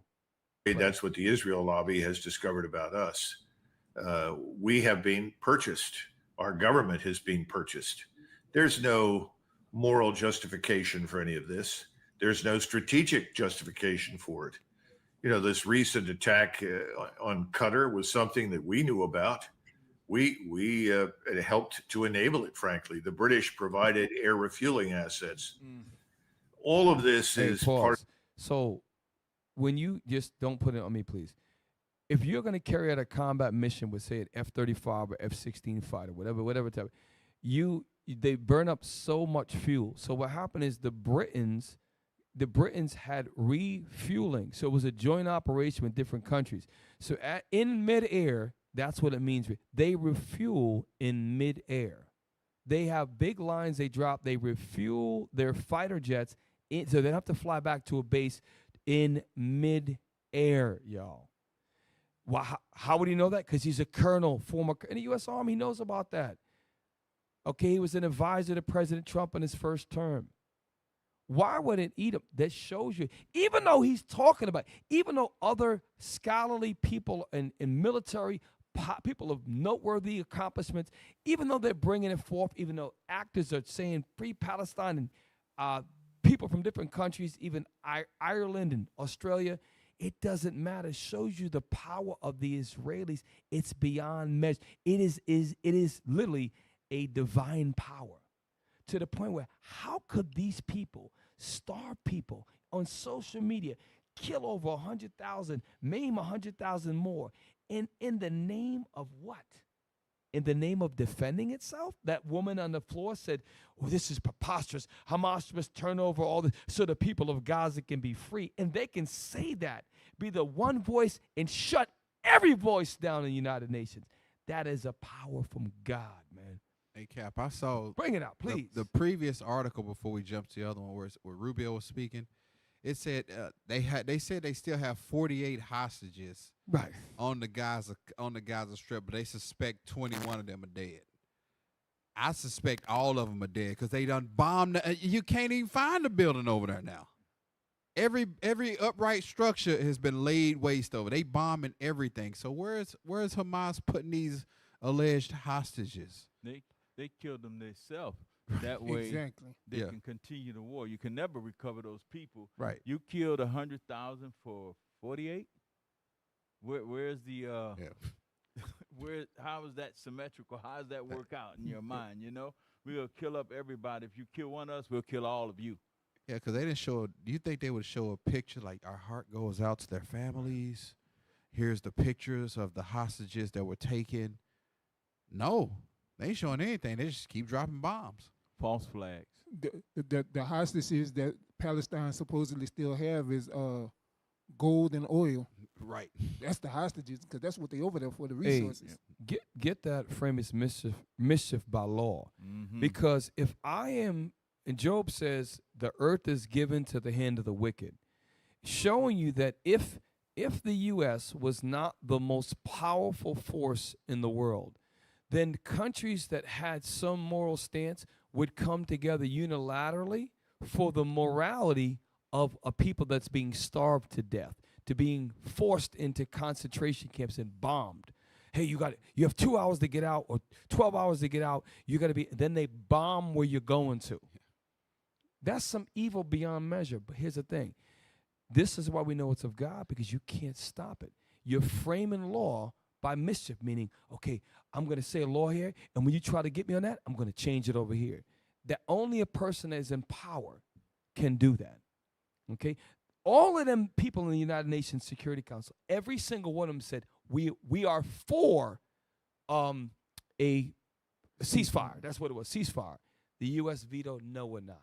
And it shut everything down. The United Nations, are you kidding me? Not even close. Read.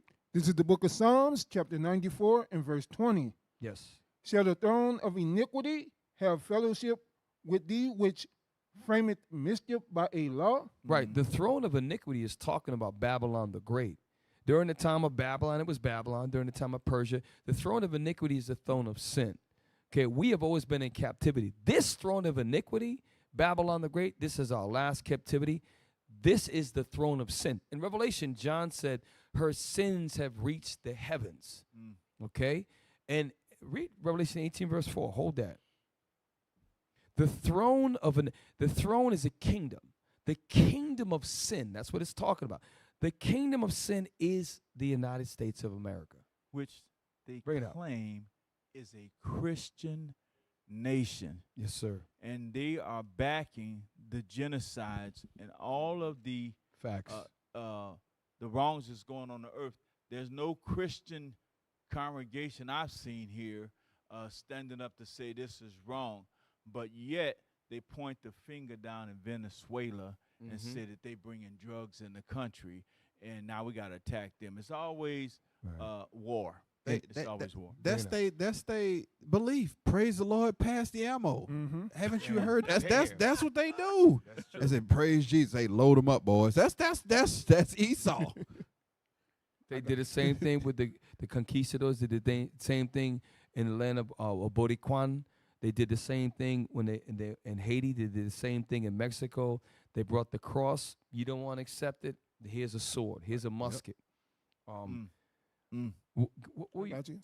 Revelation chapter 18 and verse 4. So it said the throne of iniquity. What is it? Is the kingdom of sin. And they even tell you, Las Vegas, Sin City, what stays here, it's an evil place. Read. Book of Revelation chapter 18 and verse 4. And I have heard another voice from heaven saying, come out of her, my people. Where is this place? This place is called Babylon the Great. This place is the reincarnation of Babylon with all the wickedness of other kingdoms, like what? Like the Assyrians, how they tortured us, like the Roman Empire. All these things, Esau is the throne of iniquity. Read on. That ye be not partakers of her sins, right? That ye receive not her plagues. So how do you do that? We got to come out of her. We got to keep the commandments as Israelites, because we live in a place with the throne of sin. That's where we live. We live in the sinful kingdom. Read on. For her sins have reached unto heaven. It's going to get to the point where, just like when we cried out with brick and mortar in Egypt, when the Father heard our cries and he sent forth Moses the deliverer, well, we know that Christ was the deliverer behind that. But here's the thing. Now it's going to get to the point where it's going to get so bad, he's going to hear our cries, and he's going to start the valley of decision, the Armageddon. And that's going to happen. You see in the beginning stages. So far, we're almost done. The Emergency Arab Summit.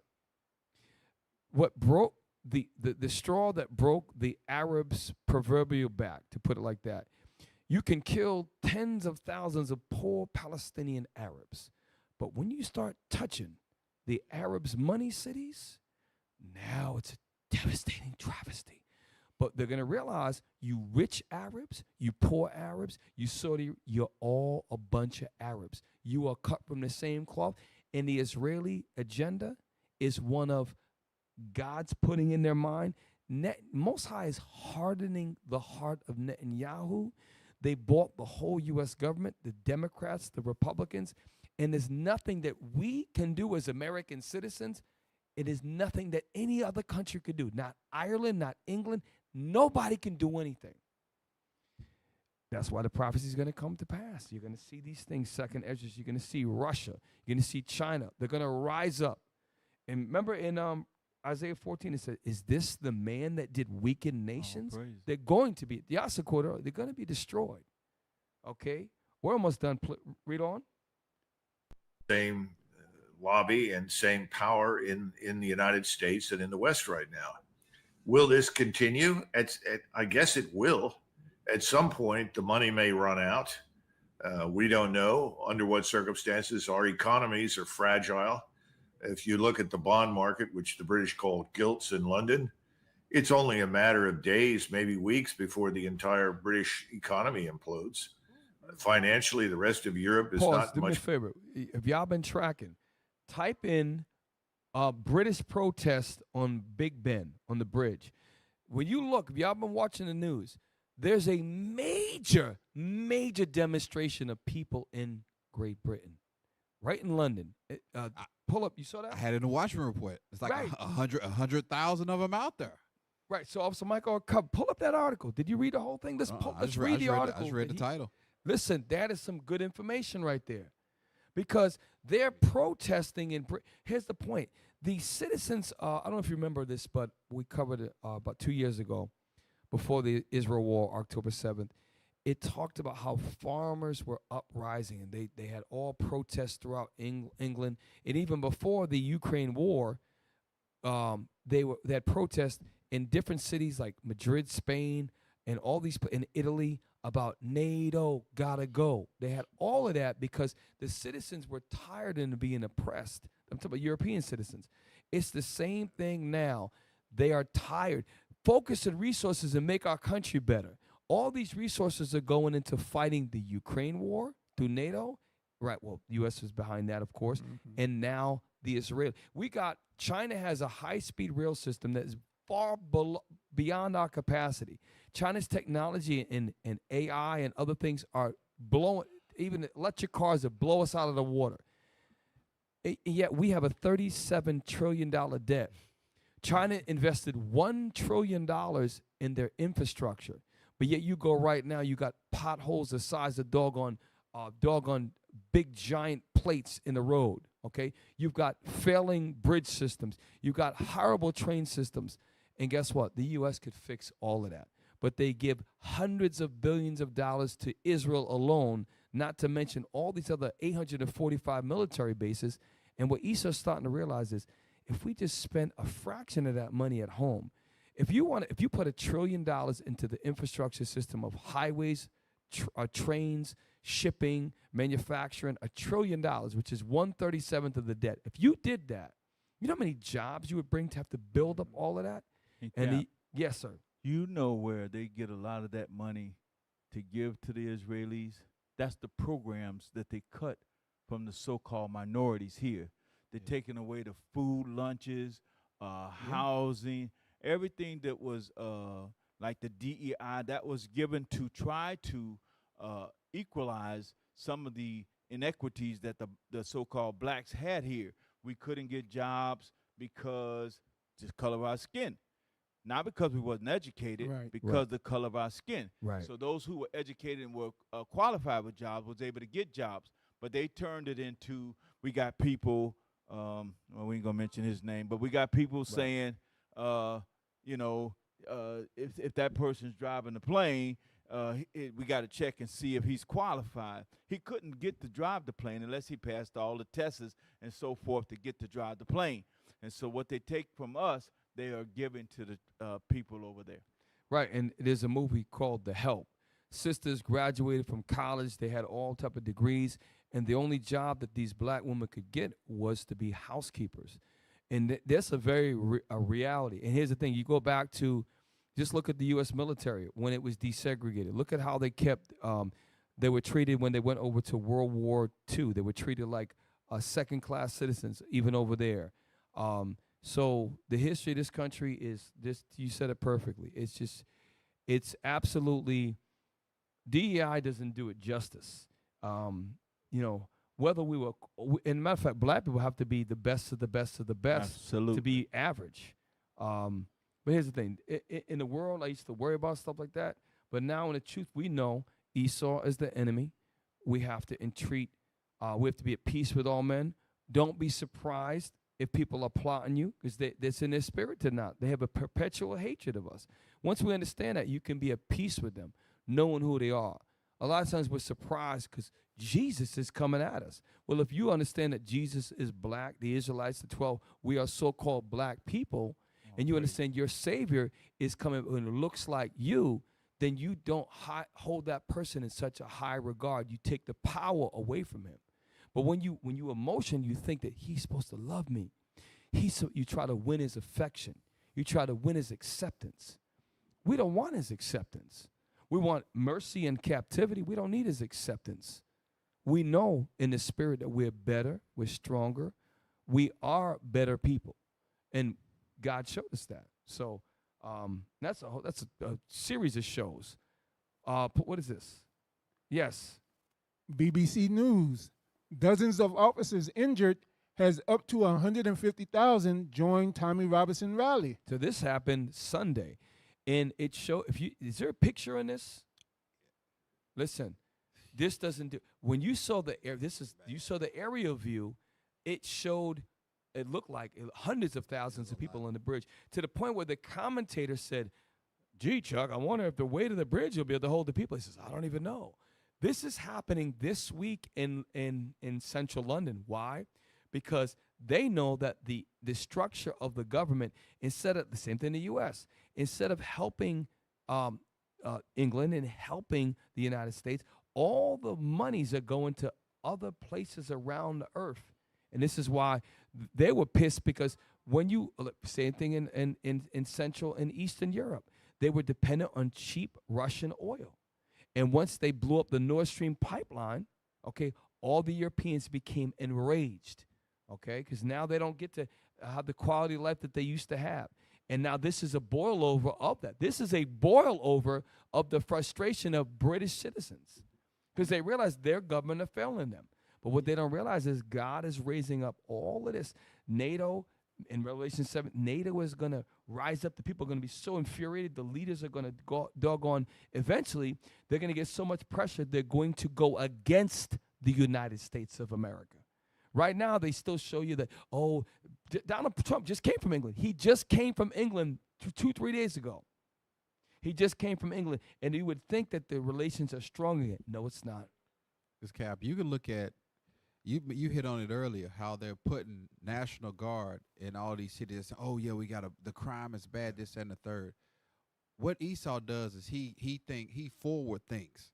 Right. You're already gutting the jobs here. You're sending all the resources over there. Like they said, you can see this all over the internet if you watch social media. People are crashing out because they're losing jobs. They're cutting benefits. So what are they going to do? Your crime is going to gradually start to increase. So what he's doing, he's preemptive, putting security in place. He's low-key martial law in certain spots, but he ain't calling it that. That's what he's doing.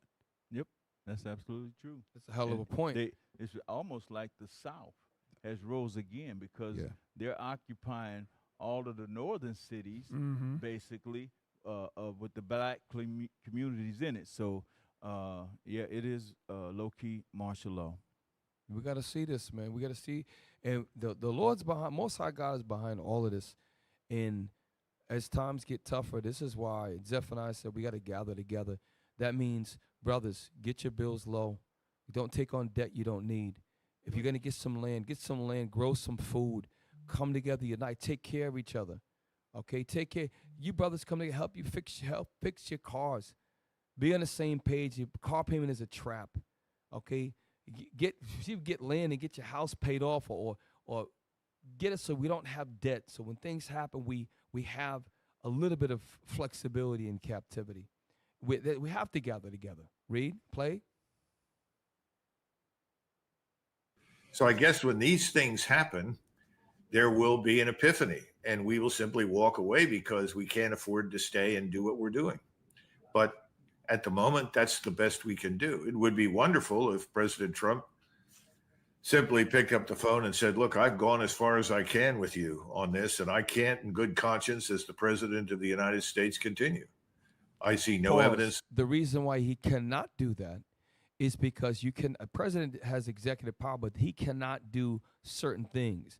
The Israeli lobby bought the House, the Senate, both Republicans and Democrats.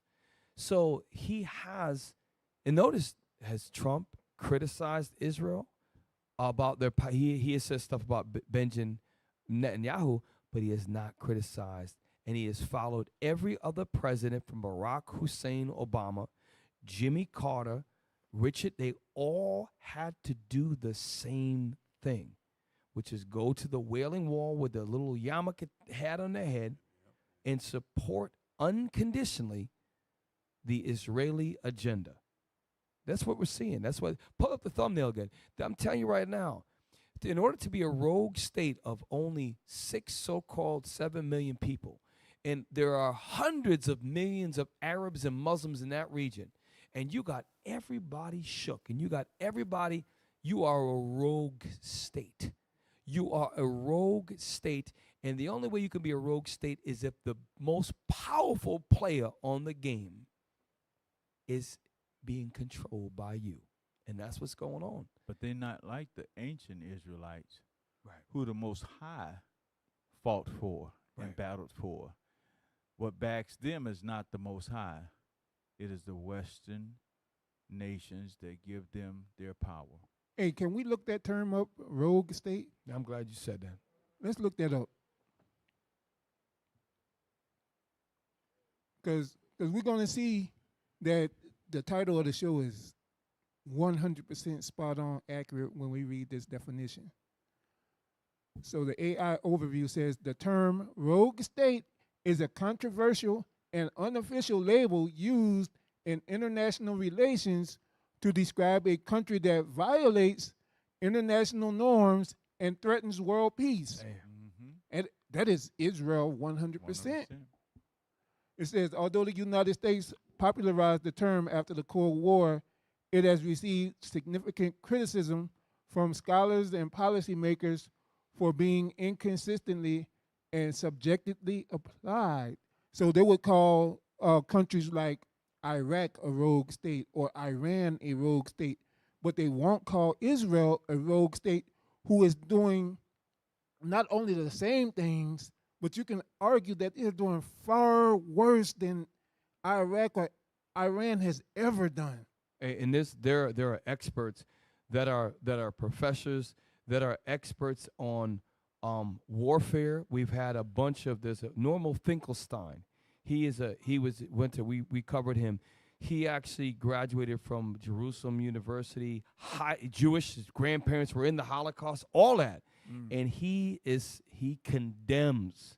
He's Jewish himself. He condemns them. So it's not just we're bringing out what other Caucasians are saying about these people to the point where, so are they anti? So as a Jewish man whose parents were in the Holocaust, he's anti-Semitic? It's amazing. Yep. It shows you the power of these people. We're getting ready to close out soon. We're not going to get to everything. We appreciate y'all sticking with us. Play on. What happened? Does Trump control Netanyahu, or does Netanyahu control Trump? I think that's self-evident. It's Mr. Netanyahu is the de facto president when it comes to matters of U.S. foreign and defense policy. I don't think there's any question of that at all. I mean, right now, you and I were talking off camera before this began. Friends inside the Department of Defense who are very knowledgeable and involved right now in the inventories of missiles and rockets. Oh, right. Please go to this. I forgot about it. Please. Yeah, well, they contacted me and they said they used an acronym that you found interesting. It's essentially an informed estimate that says right now, if we continue on the current path, we're 7 to 8 years behind the Russians and probably the Chinese in terms of our inventories. Now, we could improve that with both legacy and new technology to about 3 to 4 years. And they said this is not absolutely hard facts. They said this is our informed estimate, and they used the acronym SWAG, which we frequently do, which is a wild ass guess, but it's based on their experience and the times for manufacturing this equipment.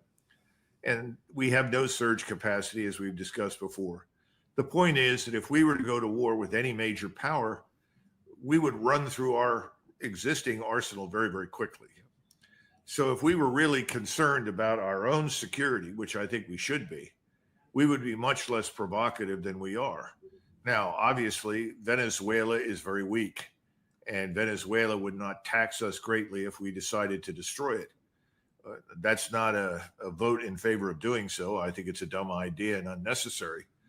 But if we find ourselves on a collision course with the Russians, whether it happens in Eastern Europe or it happens in the Middle East, or God forbid the Chinese, their capacities to produce are far greater than ours. Their inventories are far greater than ours. Pause, and this is the reason why we talked about, if the U.S. debt is $37 trillion and China invested $1 trillion in their infrastructures, I think it's since about, I want to say the 80s, they really started investing, really the 90s on with the high-speed rail, 2000s, and the U.S. gets a D for our highways, a D for our bridge systems, meaning a grading from A to F. And if we took a fraction of the debt, the money that we spend, for example, just even alone the annual military budget, and took some of that, invested it in high-speed rails that join certain cities and different states together, in different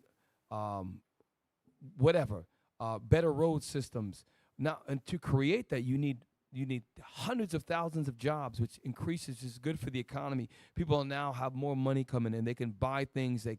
They're spending. They're creating opportunities. That should be done. And even if the American people, even they try to, there's nothing they can do about it, because it's not going to stop. It's not going to stop until the prophecies come to pass. How else is Revelation 7? How is these horns will hate the whore? How is that going to happen? How is NATO and the EU going to go against the United States? How is that? How are the Arabs going to eventually go and join battle with the Carmanians? How is that going to happen? Because it's going to be isolation. It's going to be the U.S. standing behind Israel, being controlled by Israel to do all this evil on the earth. And God's using that to create all of these things that we're going to see. And we're living in these times, y'all. We are living with these times. Bring it out. And the United States is becoming weaker because of the vision, as the colonel was mentioning, that we're behind in production. Now, you take our country, and if it gets divided more than it's divided, how could we ever get the capacity to be able to catch up with the other powerful nations? And that's what's going on in this country. It's a big division coming up. They want to oppress the people who were oppressed back to the good old days. And this is also weak. And other countries see this. They know that they can't keep up. That's why they say that we're getting weak. We got to go beat up on Venezuela. Also, to that point, this will describe America in a nutshell. All the people that we used to see road crews. You see guys out like you see earth moving equipment, stuff like that. They would actually fix the road. They would fix it.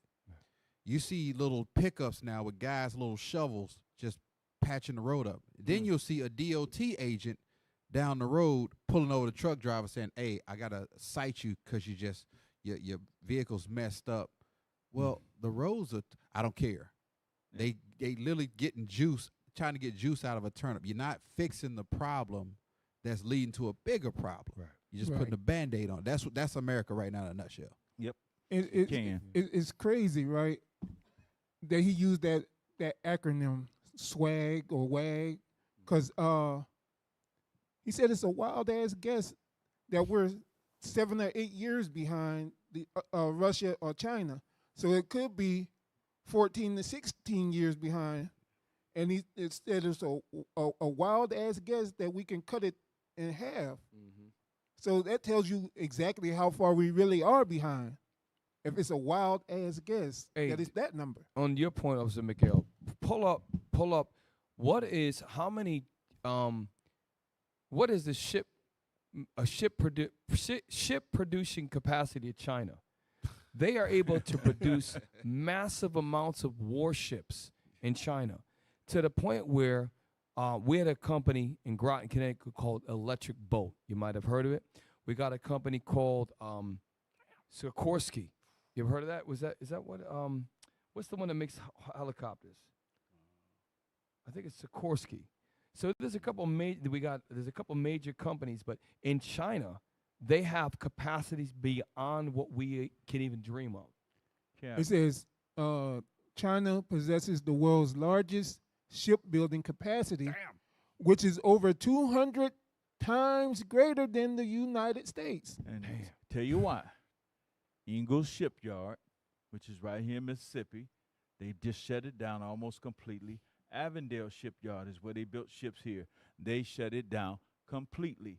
Those jobs were good jobs for minorities to have, good, blue-collar worker type jobs, labor jobs and stuff. They did that to keep the minorities.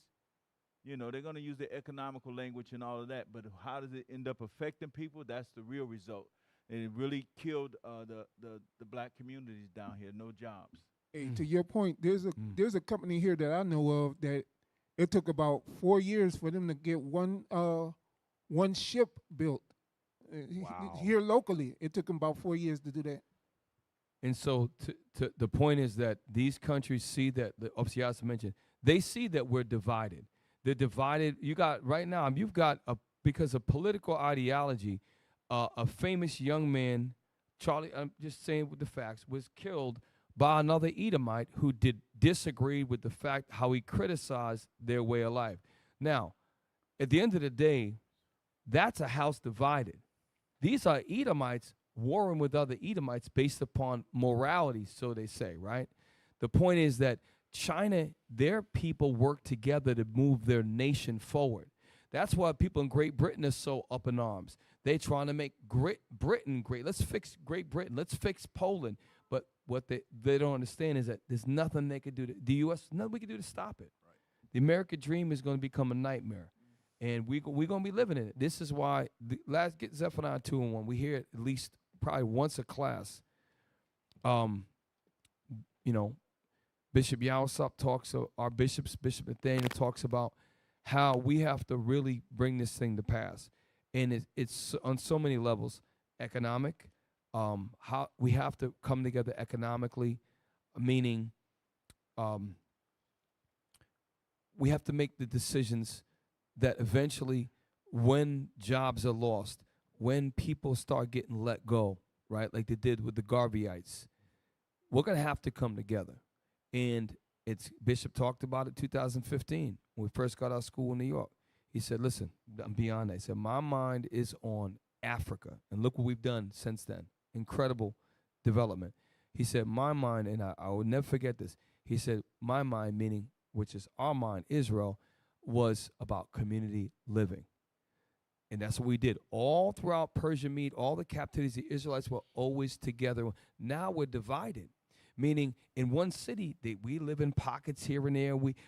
It's a half hour to get to his house. There's going to come a time where we're going to have to live and support each other. It's going to happen, and they're going to box us in. Capitalism is great to live in a capitalistic country when things are working good for you, but if you can't get a job and you can't get any capital, we have to take care of each other. We have to take care. Socialism has never worked throughout the world. That's why Russia fell. That's why China changed to capitalism. But the point is that we have to, even in a capitalist country, we have to work together. And that's something that we could learn from these other nations that move here. Read. This is the book of Zephaniah, chapter 2 and verse 1. We closing out, Officer Akim. Gather yourselves together. Gather together, O nation not desired. Right. We are a nation that's scattered. We are a nation in captivity. We got brothers in South Africa. We got brothers in Nigeria. We got brothers in India. We got brothers in all across Russia. We got brothers in Japan. We got sisters and brothers all over. We got to gather together and unite. Read. Before the decree bring forth, before the day pass has the chaff. The day pass as a chaff is burning. Chaff is the remnant of chaff from fire. Read on. Before the fierce anger of the Lord come upon you. The fierce anger of the Lord is he going to burn everything up. Isaiah 34. Thermonuclear destruction is going to come. ICB, intercontinental ballistic missiles, they are going to be used. He tells you in these movies, look at Terminator 2. There's a very good indicator of what's going to happen. Read on. Before the day of the Lord's anger come upon you. Read on. That's it. So let me just say this, brothers and sisters, thank you for tuning in. That's been our time. Shout out to everybody that gives us stuff throughout the week. We don't get the chance to use it, a lot of it, but we appreciate it. We appreciate you thinking about us. Share this video. Most people we find are asleep during this part of the night. We depend on you to share the video, and we appreciate any thoughts about shows. Any brothers got anything to say, man? Hey, support the Booster Club. Donate. Right. Yeah, y'all got Donate. it. There they go. There Donate. we go. Yeah. Support the Booster Club right there. That's how we are going to spread this truth throughout the four corners of the earth with y'all's help. So donate. All praise to the Most High. Shout out to the tech team. AI is getting crazy. The new thumbnails are getting crazy. And I pray the Lord that we work together throughout the body. And remember, Tabernacles is coming up. So that's a time for unity. It's a time for us. You know what Tabernacle is a remembrance of community living. It is a remembrance of community living. It is a time where we live together as a community, wake up around each other, go to sleep around each other, be around the fire with one another, Sometimes we go fishing. We cook together.